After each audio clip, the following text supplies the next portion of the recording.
Hey, good morning, everyone. Welcome to AWS User Group session. Today we have Pratik with us. So Pratik is founder of ThinkXL and the AWS community builder. He has spent over a decade working in the infrastructure and cloud economies, helping startup and the mid-sized company build a strong and scalable cloud foundation. He he holds solution architect professional certificate along with the FinOps certificate, and he's been focused deploying AI application on the cloud. In today's session, Pratik will talking about the knowledge graph on AWS, how they have help LLM-based systems reliable, repeatedly they make them enterprise ready. So I'll like about his session. He will explain thoroughly. He has demo prepared. You like he has blog written, so you can refer those things afterwards. We'll put all the details in the comment section. So over to you, Pratik. Yeah. Hi, Pratik. Yes, thank you so much for the introduction.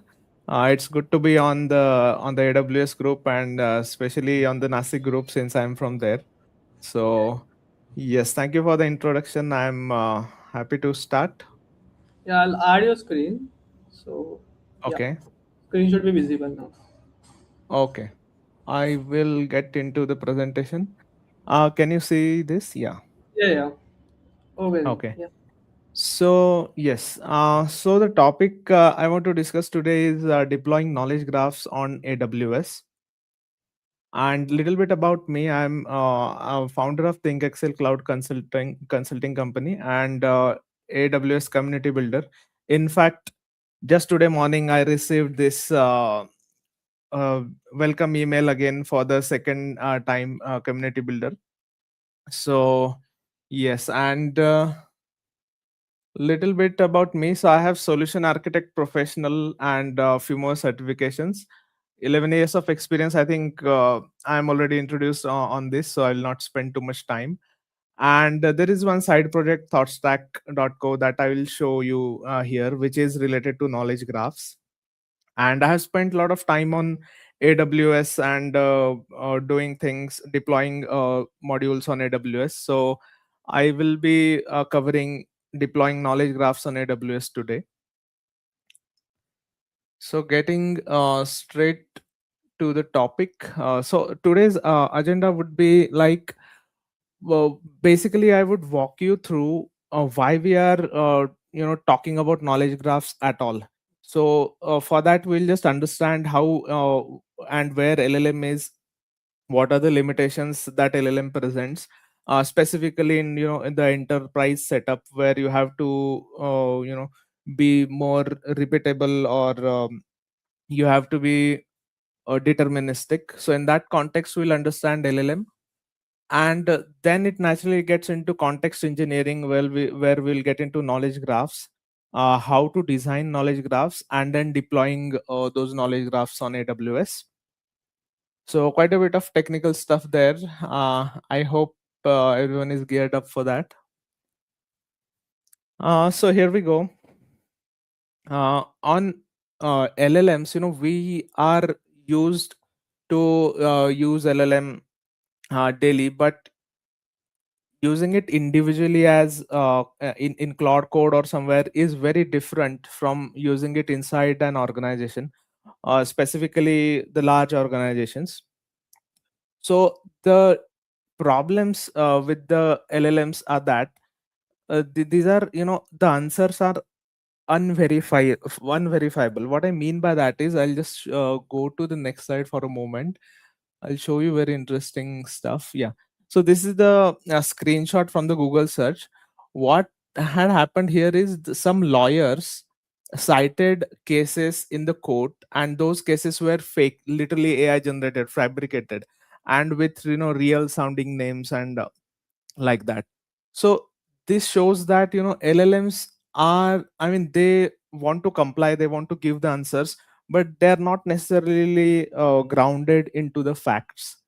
So we have to provide facts to LLM, and they're non-deterministic, which means that same question can get different answers at different points of time. Which means that, let's say, you ask, is this a AWS environment compliant? Today it will say yes, and same question asked by someone else or your boss, it may say no, and you cannot explain the decision. So that's where we have to kind of get into uh, arranging the other things and giving context to LLMs. And another point is it also does not have organizational memory, so it knows everything about the world but nothing about you and nothing about your business. So every query kind of starts from zero. So let's say you have 100 people team and a project coming up, so you have to find a resource who can lead that project. So you cannot ask this to LLM. You will even if you try, you can try to put 100 resumes there and then connect it to your HR systems. It is going to be messy. So we are going to take this exact example today and deploy this on AWS. So the path forward is it's context engineering. There is no doubt about it. So we have to provide context to LLM, and it started from giving larger prompts where it had where it will have all the required details and all those things.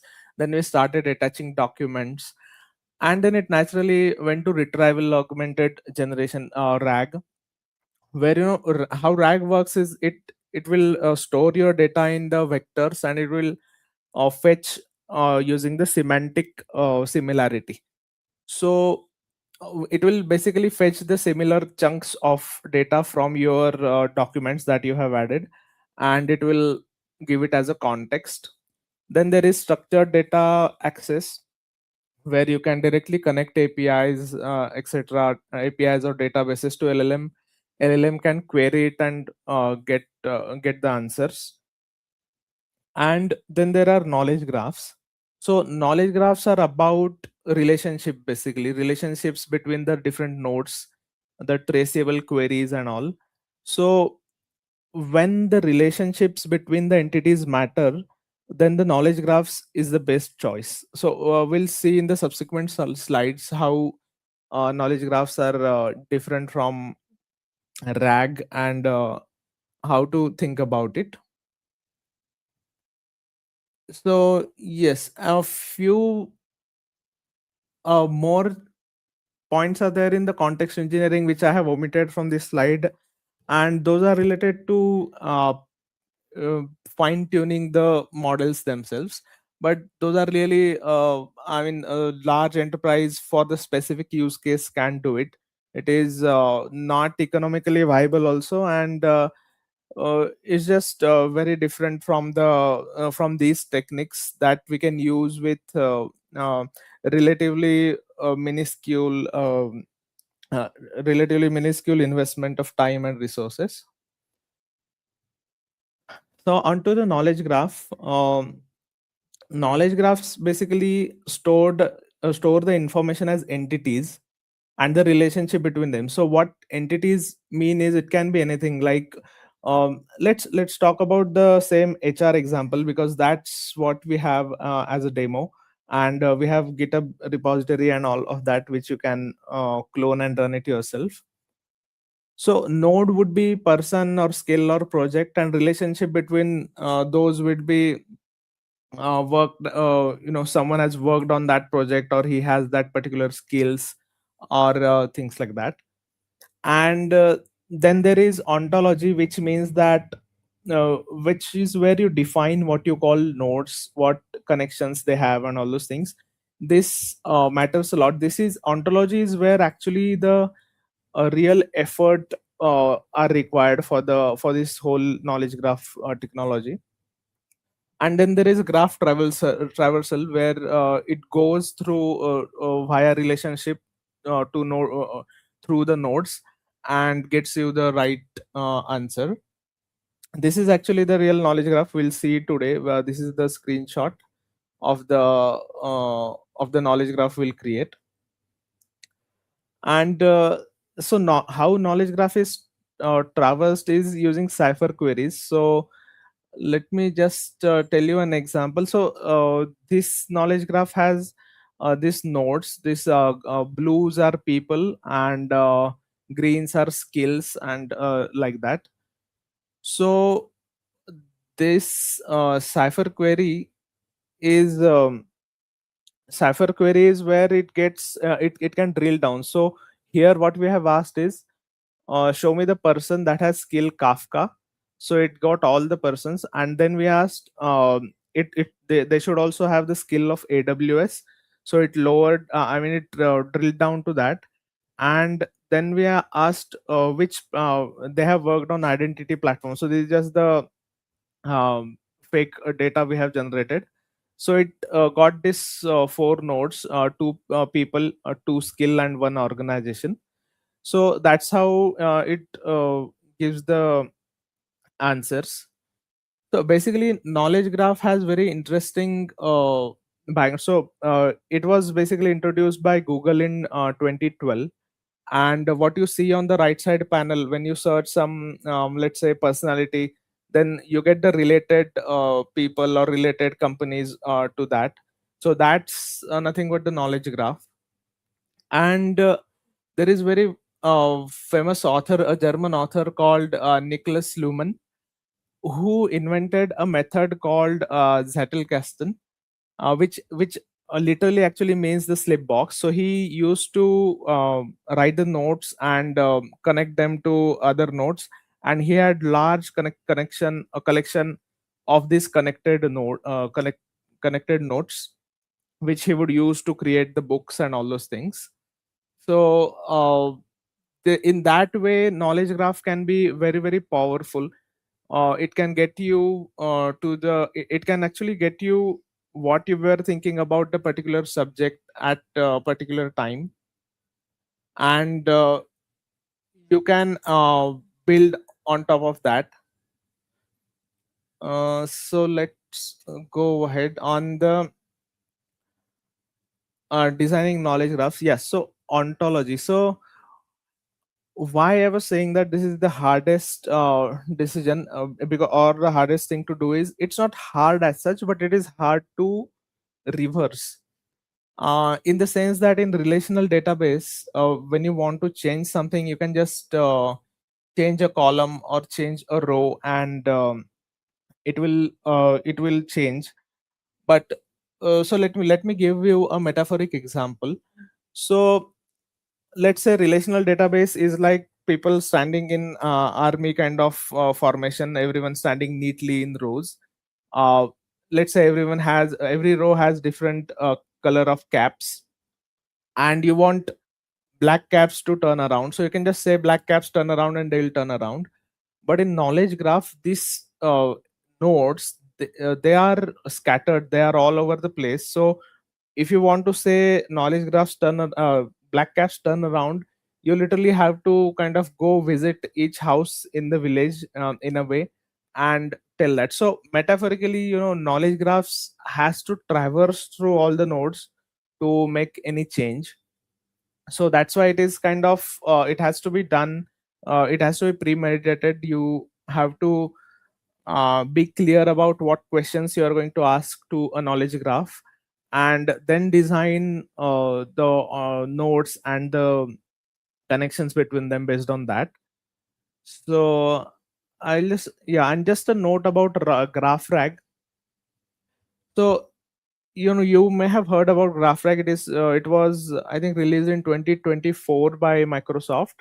And what it does is it is actually an improvement on RAG, where RAG actually gets data from the documents, and GraphRag, what it does is it will create the graph from the documents you give. So answers will be little more a little better than the RAG, but it is still probabilistic, and it does not allow the graph transversal or query cipher query language that we were looking at. So it is still the probabilistic thing. And yeah, so with this knowledge graphs, we can actually tell what nodes it traversed, and how actually it got the answer. So that's the difference between the two. And what has made graph so what can actually graph technology, as I said, is there, for a long time. But this ontology was the problem which kind of kept graph technology as a specialized thing. But with LLMs, what we can do is two things have become simple. One is you can just give the free text and extract the nodes from that, which was hard, which was manual before. And you can generate cipher query also using LLM. So which was also not cipher queries are not very common, so only few people could use it. So now LLMs are kind of democratizing knowledge graphs, and we can expect to see more and more applications related to knowledge graphs in coming months. So yes, so based on this, as I was saying, ontology, you have to decide nodes and connections based on the questions you want to ask. So this is the example of that. So if you just want to ask who has finance skill, you can just have a person and the skill as nodes, and it will have has skill connection. But if you want to ask some query like engineers with finance exposure, and uh, I mean they have finance skill, which is so projects and clients should also be kind of attributed to finance. So in that case, you will create finance as a domain. So here you created finance as a skill, and in this case, you will create finance as a domain. So that's how it is different. I think. I mean, you can go deeper into it as much as you want. It is really vast, but this is just the example, small example I wanted to show how it changes. And now once you have this kind of schema, and then you have to ask this kind of question, then it becomes difficult. So graph, so basically this ontology has to be premeditated. And now onto the AWS. We basically have three different deployment options on AWS for the for how to deploy graphs.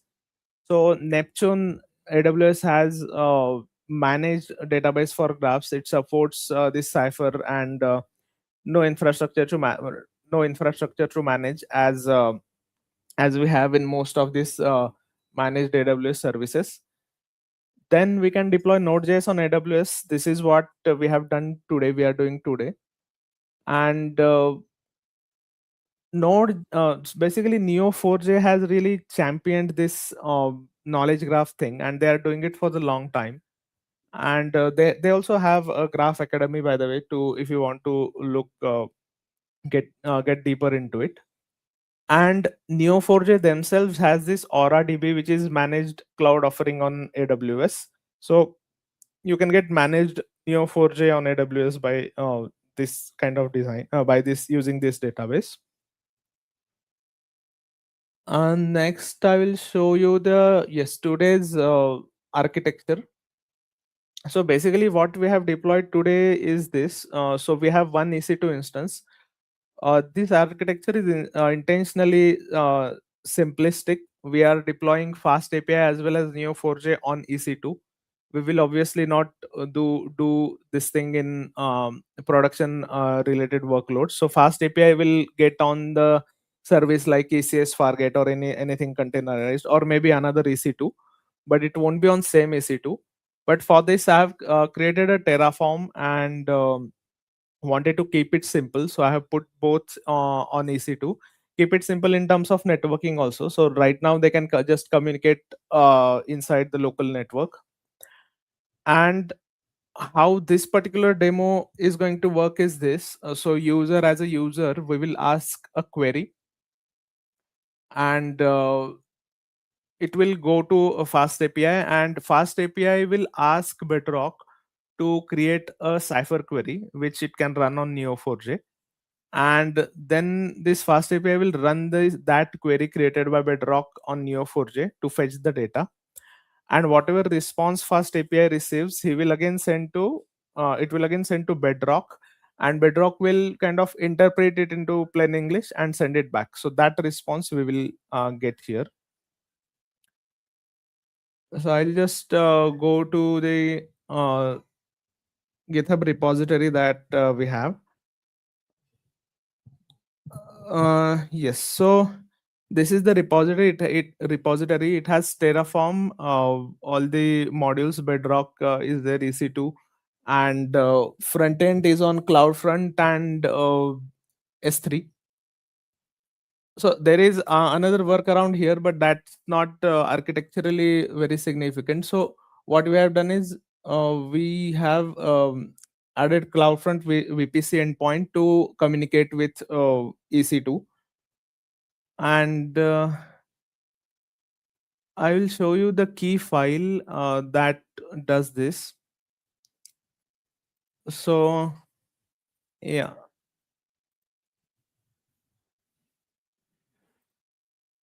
yes. So this file actually has this prompt and schema that is given to the bedrock, and this is the kind of prompt that we are giving to it, and it has the core code, how it actually talks with bedrock and how it talks with neo4j database. I will go to the knowledge graph. So actually, it looks like this when you go to the knowledge graph. So it has this blue are person. So you can see it here. Yellow, sorry, greens are the skills. Yellow are the projects, and you can talk to it here. So I just have a few ready queries that I had asked. So who has worked on Kafka and AWS? So I asked this and got this answer with 9 resources. You can also see the cipher query here. And now I wanted to drill down to more resources. So I asked anyone related to identity platform. So you can check what all things we have, this identity platform and all. Here we have, so this is, this data is created using Faker, but it is not as random, because in knowledge graphs you cannot directly create random data because you need connections, you need those data to be related to each other. So we have to kind of deliberately uh, limit the responses and create the connections. So here you can see what type options we have, and yeah, so it got me these two engineers. So I'll run another query on this. So let me see. Terraform is there. So let's see.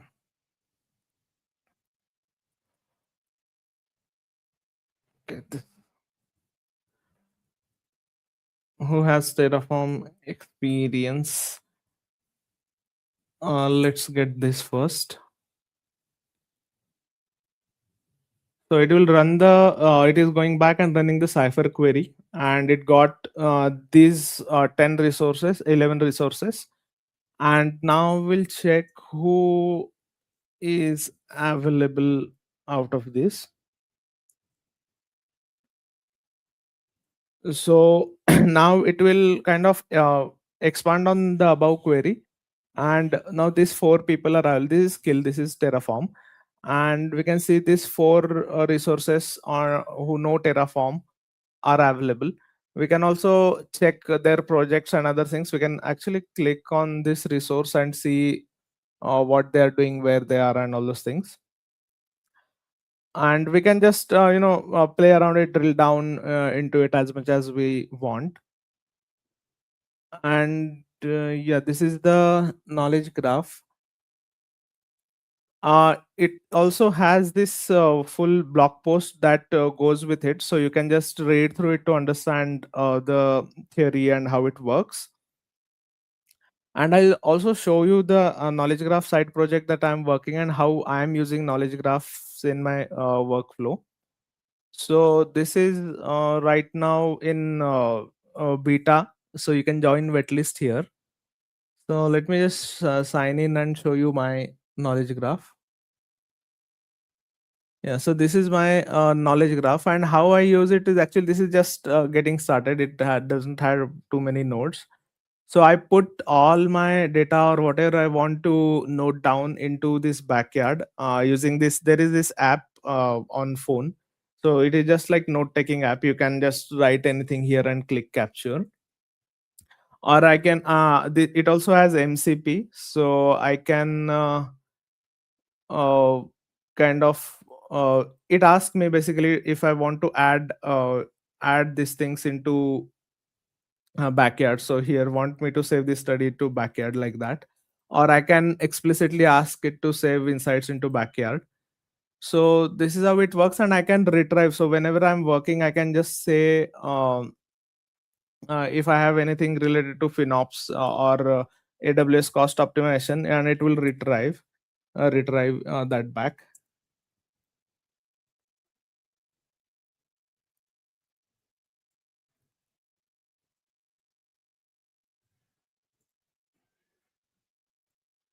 In backyard, so it will retrieve that for me. So basically I use this for content creation and things like that. So I collect data at different points of time, and whenever I'm writing or doing something, I'll just fetch it from here and use all those insights I have collected previously.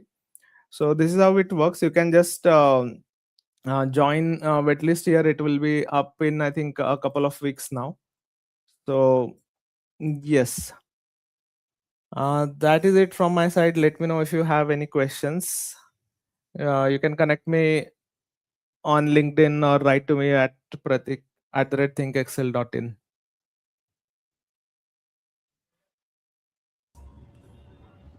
Hey Pratik. Yeah. Yeah, as already Pratik mentioned, if anyone have any question, they can directly reach out. Like they can comment on this stream, or they can directly reach out to Pratik on the LinkedIn. So that also Yes. works. And yeah, it was a great session. I also learned few new things that I wasn't aware, and I also got few ideas Yes. from like how like around the talent graph, like how we can utilize that thing Yes. more efficiently. So thank you for that, and it was a wonderful session. Yeah. We Thank hope you. we'll have more of sessions from you. So yeah, with the Yes, for nice. sure. Yes. Yes, thanks for the opportunity. Hope it was useful. And knowledge graphs will be coming more and more into the workflows. So I think everyone will uh, eventually learn it. So it is this opportunity to learn it, and you can actually use this architecture as a shell, and you can just put your data into it, and you can play around this thing. So yes, thank you for the opportunity, and happy to help if anyone wants. Yeah. So thank you everyone for joining. Yeah. Thank you. Bye bye. Bye.